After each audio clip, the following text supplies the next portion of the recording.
All that hard work and property damage and for nothing. Ah, well. What's cracking with you people? Anansi here and welcome back to Jak and Daxter, well, Jak 2. In the last one, we entered the Tomb of Mar, dealt with his challenges, and finally got to the Precursor Stone, only to have it stolen right out from underneath us by Baron Praxis himself. In this one, we're gonna go running back to the underground with our tail between our legs. Now, if you've noticed, a couple of things have changed in the time that we've been inside of the Tomb of Mar. Namely, that some of the Crimson Guard, you probably saw it passing by. You paid close attention to the background as I was driving through here, well, flying through here as it was. That a lot of them are now wearing yellow armor. What does this mean? Well, instead of taking 2 shots to kill, it takes 4 shots to kill. They are essentially the elite guard of the Crimson Guard. So yeah, that's pretty much it. And to be fair, you can technically say that you saw this coming earlier, especially in earlier missions where we were taking down the Hellcat cruisers, because the Hellcat cruisers had a very distinct yellow pattern to their. See, look, there's one right there. Well, his picture just popped in, but there he is. But the Hellcat cruisers essentially had yellow markings, well, a yellow coloration on their models. So you could say that these aren't the Crimson Guard; these are the Hellcat Guard. I don't know if they ever officially called them that, but that's what I always called them when they came around. Well, let's go tell Torn what happened. This will be fun. Hey Torn, we done jacked up. Well, how did the Baron know we were so close to making a move for the stone? It's my fault. The Baron threatened to kill Ashlyn for spying. His own daughter. I couldn't risk that, even for the underground. Right. Very good thinking. Except Praxis has the Precursor Stone now, so he can do whatever he wants! There is still a way to get our friends back. And maybe the Precursor Stone as well. I'll find Vin. Go to the fortress and we'll call you. And why should we trust you? Because you and I both know the Baron would have killed Ashlyn. It'll be a tough fight through the fortress. Probably suicide. You just get that door open. I'll be there.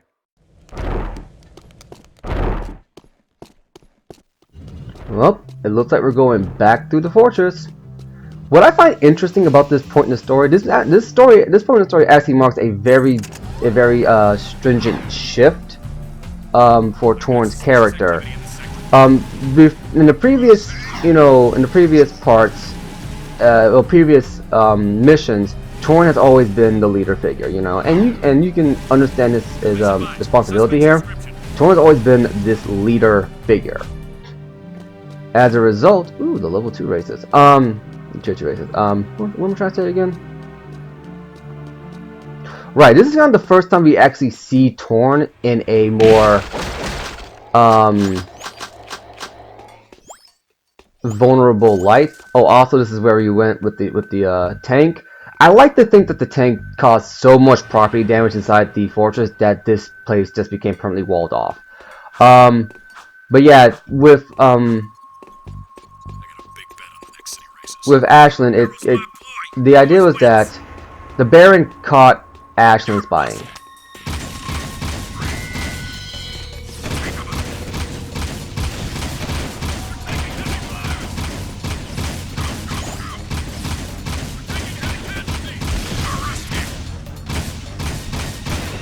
Mind if I just snipe him here?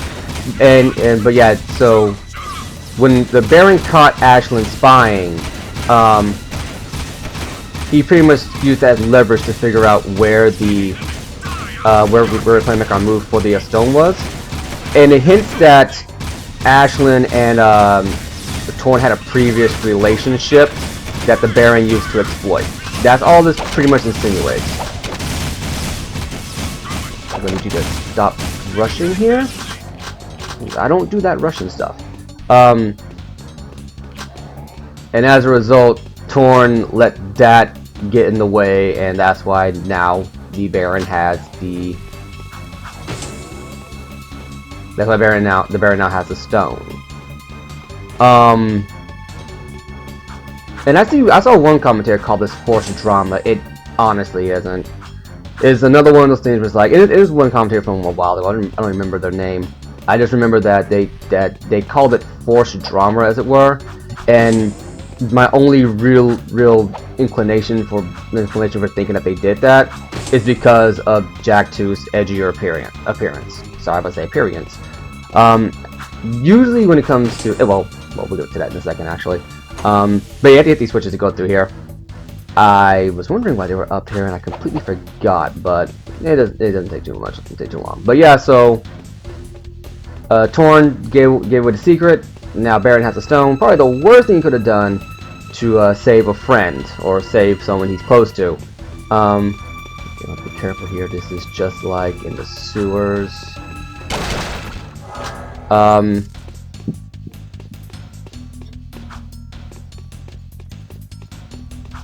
We got a platform on some guns here.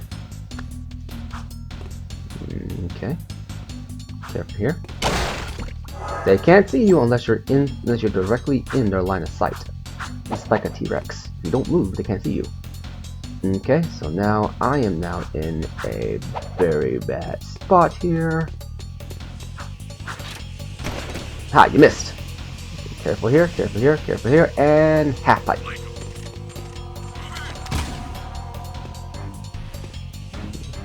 Okay, so how am I gonna do this? Probably the dumbest way to do this, but whatever. Ah, missed me.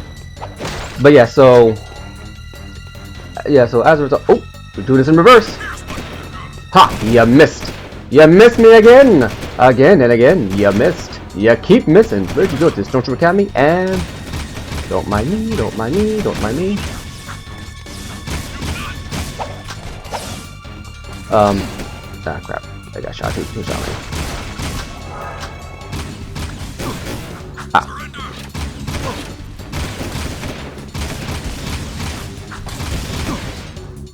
Oh, they actually were hitting me the entire time. I thought we had invincibility frames. Guess not. Okay, gotta do that whole thing again. I think the gates are open. But yeah, so. But yeah, what was gonna. Oh yeah. So after this whole thing, it marks a tonal shift for It marks a tonal shift for Torn as a leader, because it used to be that Torn had this position of authority over Jak and Daxter, to where they kind of had to listen to him and put up with his nonsense. Granted, admittedly, Jak got a little bit more respect from Torn than Daxter did, because Daxter's a wisecracker more than anything else, and I guess for the most part, he didn't see a need to have that kind of attitude inside the organization, which I understand that one.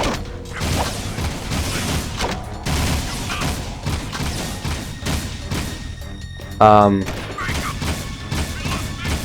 there we go.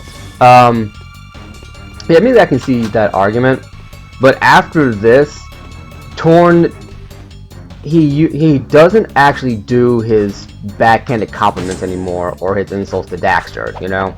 It's like, you done messed up in a big way, don't come at us, you know, all high and mighty. He still maintains an air of authority to it, but it's very clear now that it's like, because A, he just handed essentially the keys to world domination to the biggest megalomaniac that he knows, and got most of the resistance, at least the key figures captured.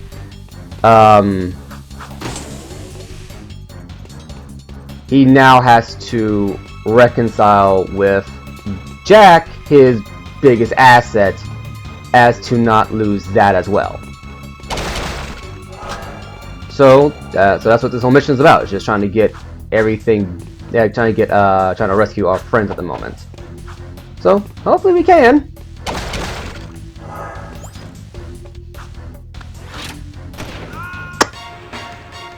I'm a cut in a second. And that slow down.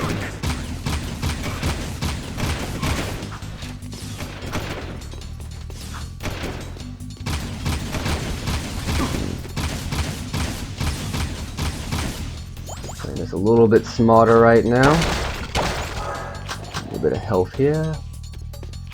So yeah, as I was saying, it's like you get to a point where Torn really isn't able to leverage his role as leader of the underground to be this hard edge, no nonsense kind of dude, because he pretty much just sacrificed the entire movement potentially on one move. Up. Infinitely spawning.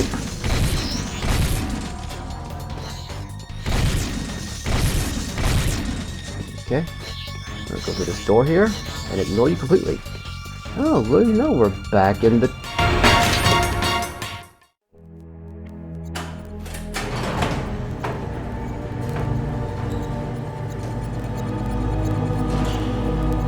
Hey there, sweetheart! The Metalhead Masher has saved the day! Oh, and I let Jack tag along too. Oh, my little hero. Samos, are you alright? What took you so long? I added 6 rings to my trunk waiting for you two to get me out of here. Great Yakkow horns! What happened to you, Jack? Wait a minute! You're you! I mean, the other you! I mean, you know what I mean. Yes, it appears I have an older time twin. Great grass grubs. I can't believe what a cranky old log I become. 2 Samos the Sages. Ah, Jack, they're multiplying! We need to find the kid pronto. What are you talking about, old growth? The kid already opened the tomb. Our top priority should be to disrupt the Baron's forces. Oh, look who thinks they've sprouted. If you were half as wise as I am, you'd know that the proper course of action is to find the kid. Listen, you old dried-up leaf. I run this outfit, and I say we go after the Baron's forces. Do we have to separate you two? Finn's activating the warp gate. We need to get out of here now.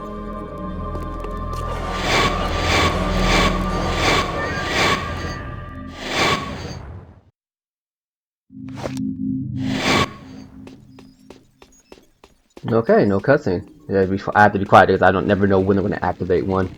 If I may make one critique, just one specific critique about the whole thing with Torn and the betrayal situation, is it ties back into, and by the way, we're not going to do another underground mission. We're actually going to go straight to Kira and do a mission for her. But if I may make one specific critique, and it goes back to something I mentioned earlier inside the playthrough, is that they don't let Dark Jack out in a lot of cutscenes to really run home exactly how unstable he is with the new powers and whatnot. Because presumably the Dark Jack powers activate when he gets incredibly angry or agitated, you know. And we don't really see that beyond the first cutscene. Wouldn't it have been great to have that scene with Torn be like one instance where Jack is so, you know, pissed off, for lack of a better word, because of the trials he went through, the things he had to do to get to the precursor stone, and just everything that went into it, to have it all get ripped away because Torn leaked some information to the Baron and has let the Baron potentially get away with murder. Wouldn't it have been interesting to have that be a moment where Jack essentially goes Dark Jack mode and almost kills Torn? Or at the very least, you're not certain if he is going to kill Torn, and it takes Daxter to talk him down from it. Because it's very clear that Jack will not hurt Daxter. Like that was pretty clear in the opening scene, like where he went mental. You know, when the first time he went, oh, I meant the wrong way. The first time he got angry and potentially almost killed Daxter. That's supposed the second time where he just kind of wrote that one out. Wouldn't it have been more interesting to have that been a scene where he just loses it and almost kills Torn? That way we get a little bit more info about how Jack is, how he is now. You know, it would leave more credence to the darker aesthetic of the world, as opposed to just it's dark for the sake of being dark, and we still have our more lighthearted elements in here that tie it together, admittedly, but it would have been more interesting to have Darkjack show up more often inside the story. And I can think of a couple of instances, you know, like even earlier where Stamos goes, "Great Yakao Jack, what happened to you?" I mean, obviously Stamos is an eco sage. He can sense that Jack is pumped full of dark eco, but wouldn't it make more sense for, like, I don't know, somewhere in that instance, Darkjack comes out and busts everybody out of prison? That would have been much more interesting. Anyway. Well, if it isn't the Dark Eco Freak. Where's Kira? Don't worry, I'm keeping a close eye on her. You're the talk of the town, Jack. You give the people hope. How pathetic. I would have enjoyed killing you in prison. But now, it'll be so much more fun to take you on the track, in front of the entire city. I can hear the roar of the crowd now, as everyone sees their hope die. It's good to have you back, Daddy. Yes, it's nice to be free again. You know, Kira loves a winner. Someday she'll be my mechanic. Stay away from her. Arrow's the best racer I've ever seen. He's not what you think. And you're a good judge of character? Ha! Look at you. People say you get angry and change. Besides, the Jack I knew wouldn't be working for a guy like Crew. I need Crew's connections to fight the Baron. Without my... You know what? Do it your way, and I'll do it mine. Just don't come crying to me when the walls fall down. Jack, buddy? Where you going there, pal? Jack? Jack? Attention all drivers. The Class 2 races will begin soon. Now what are we gonna do? You'll have to drive for the team, Daxter. We need this win to qualify for the final championship.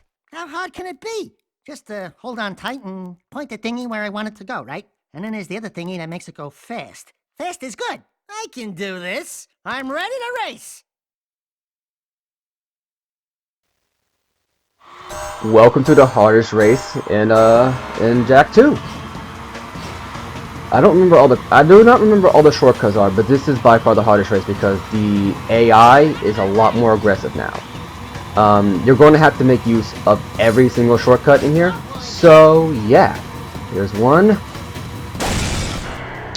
I thought I jumped. I guess I didn't. Let's try this again.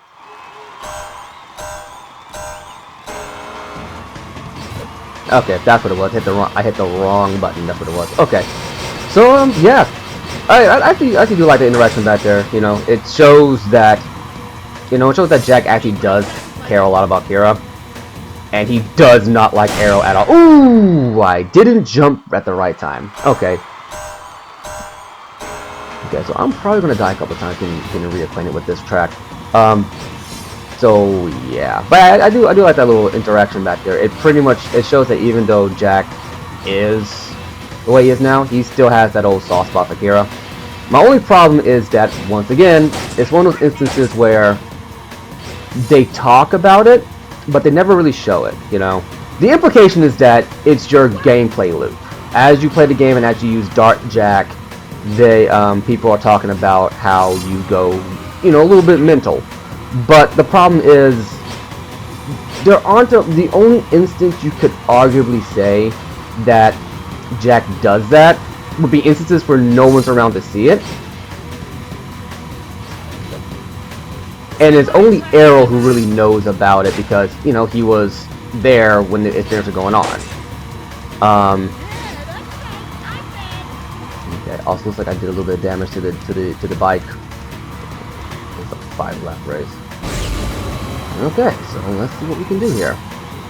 I'm probably not going to use that shortcut too much just because it is a very tricky one and I can very easily die.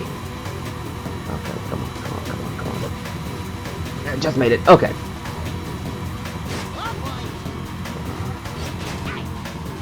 Alright, there's a secondary shortcut you can take. I forgot about that. Okay, come on. But yeah, it's like, it's one of those things where it's like, they talk about like how detrimental Darkjack has been to Jack's social life, or at the very least his public image, but as far as the player is concerned, we don't go Darkjack very often in front of you know, civilians. The only time you would argue it happened would be when would be in the opening moments where he did it in front of Core and the kid, but they dipped out. You know, there's no real implication throughout the cutscenes that Darjak has come out in very inconvenient situations. You know, and it would just make more sense to have that gameplay element actually play into the narrative in order to better solidify. Ooh, ouch! To better solidify how detrimental this is. Also, we're going to cut now because I died too much.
Whew!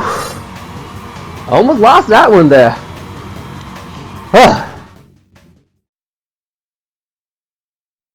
Now there's a handsome winner. You did it, Daxter! You helped us qualify for the big race! Did you ever doubt? I backseat drive for Jack all the time. Hey! When do I get the winner's big kiss? Maybe later, if you're a good boy. Hey there. We showed those Class 2 losers a thing or two, huh? I saw. You drifted a little high in the turns a few times, but you hung in there. I'm proud of you, Dax. Really? Yeah, you did great. No, we did great. Right, partner?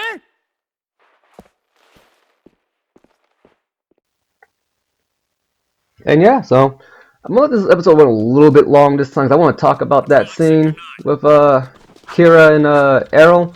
Yeah, it's like, also yeah, that race is still by far the hardest race for me in the game. Like even the next race coming up is arguably more difficult, but oh boy. Also, if you pay close attention, you can now see here's Errol as the face of Class 1 race. I like how when you do the races, you know, the posters change to reflect who the current winner is. Granted, the Tier 3 and Tier 2 are pretty much generic, you know, generic faces, but Errol's now Tier 1 and now get to beat him in his own game. But yeah, it's like, I do like how it shows, I do like that thing because it shows that Kira is, for all intents and purposes, still very much the naive one in this whole situation. I mean, now that we know that Samos is the leader of the Underground from this time period, that Samos is from the future, that pretty much calls into question where Kira comes from, you know, her entire situation, and we can pretty much assume that she's from the past. Like, well, from the past, from that time period. And Samos went back and, you know, got himself a little something. But it shows that she's still very much the naive one in the entire situation, because she acts like Jack is working for Crew because he likes it, because he wants to. As far as Jack's concerned, he'd rather do anything but work for Crew. At the same time, she is falling for a sociopath who is the reason why Jack is the way that he is. You know, like we saw at the beginning of the game that Jack got kidnapped by Errol, and Errol's the reason why Jack now has dark powers. So that's a whole thing that I think is pretty good as a character moment. But at any rate, this episode's gone on a little bit long, so we're going to cut it here, and in the next one we're going to do more work for the Underground. I've been Anansi, you've been awesome, and I'll catch you later.